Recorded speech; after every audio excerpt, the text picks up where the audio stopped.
एकनाथ शिंदे मुख्यमंत्री का बयान आया कि जब एनडीए की सरकार थी तो उद्धव ठाकरे चाहते थे देवेंद्र फडणवीस को अरेस्ट करना, आशीष शेलार को अरेस्ट करना और प्रसाद लाड हो गए, प्रवीण दरेकर हो गए, गिरीश महाजन हो गए, इन सबको अरेस्ट करने की इनकी प्लानिंग थी एनडीए की सरकार में। उद्धव ठाकरे की क्या कहना चाहिए? एकनाथ शिंदे ने बाकी सारे बीजेपी एमएलए के नाम क्यों नहीं ले लिए?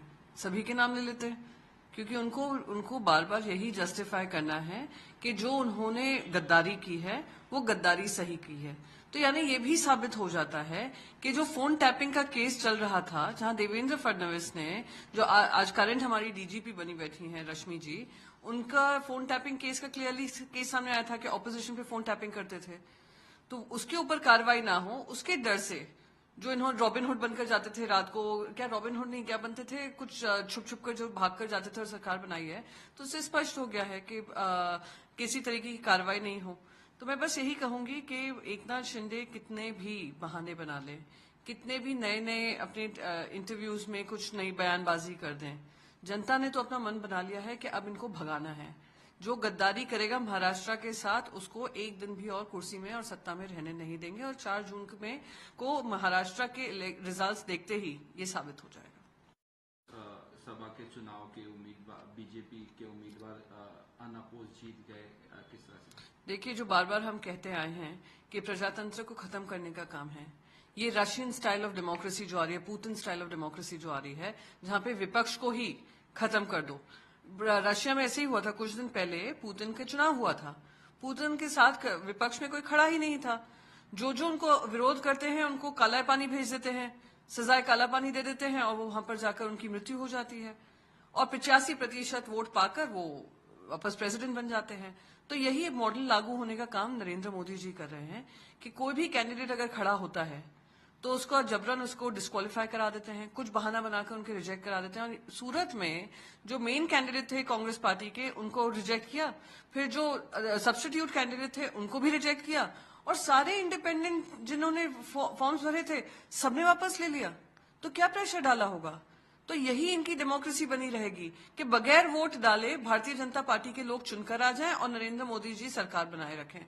तो ये तो चंडीगढ़ में हमने एक मॉडल देखा जहां पे मेयर के चुनाव में खुलेआम रिगिंग हो रही थी, सुप्रीम कोर्ट ने संज्ञान लिया है। फिर हमने महाराष्ट्र में देखा कैसे रामटेक की सीट पे रिजेक्ट कर दिया, उसी कारणों से जो नवनीत राणा आज सुप्रीम कोर्ट में केस जीत ली हैं। और सेम हमने मध्य प्रदेश में देखा खजुराहो सीट पर। तो ये जो मॉडल अपना रहे हैं पुतिन स्टाइल डेमोक्रेसी का, वो देश के लिए हानिकारक है। आज देखिए देश में, दुनिया भर में, देश भर में जब दुनिया देखेगी कि किस तरीके से लोग अपनी सेल्फी खींच खींच के दिखा रहे हैं, वोट कर रहे हैं, वहीं पे सूरतवासी सिर्फ देखेंगे कैसे उनको कैंडिडेट का चयन करने के भी समय नहीं दिया गया। दुर्भाग्यपूर्ण है, प्रजातंत्र पे हमला है, और संवैधानिक जो तौर तरीके हैं उसको बदलने का काम है।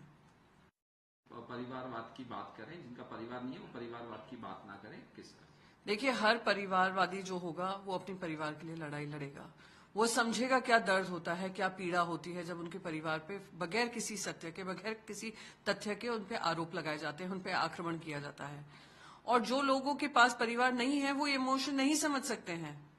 तो जो परिवार होते हैं वो ज्यादा एम्पैथी वाले होते हैं, ज्यादा इंक्लूसिव होते हैं, वो दूसरों की भी सोचते हैं, अपने से ज्यादा दूसरों की सोचते हैं। हर परिवार में ये होता है।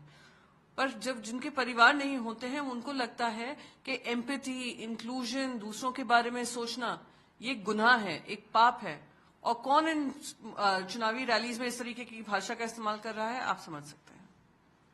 शरद, जो विधानसभा का चुनाव था उसके बाद बीजेपी को हमने बाहर से सपोर्ट दिया था, इसलिए दिया था सपोर्ट के उद्धव ठाकरे बीजेपी से दूर हो जाएं, क्या कहना चाहते हैं?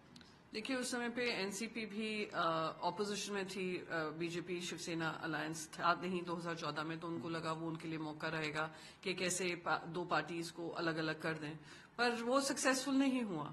पर मैं यही मानती हूं कि ऑपोजिशन का जो काम होता है, ऑपोजिशन हो या सत्ता पक्ष हो, वो कॉम्बिनेशन बनाने की कोशिश करती है, पर किस तरीके से वो आगे बढ़ता है वो जनता भी देखती है, और किस तरीके से सक्सेसफुल होता है वो भी जनता देखती है। तो ये तो सभी को पता है, जग जाहिर है कि 2014 में ये कोशिश की गई थी, पर वो कोशिश नाकामयाब रही थी एनसीपी की। और आई एम श्योर उन्होंने उसके बाद सबक भी सीखा होगा कि भारतीय जनता पार्टी के साथ हाथ मिलाना, यानी यूज एंड थ्रो जो पॉलिसी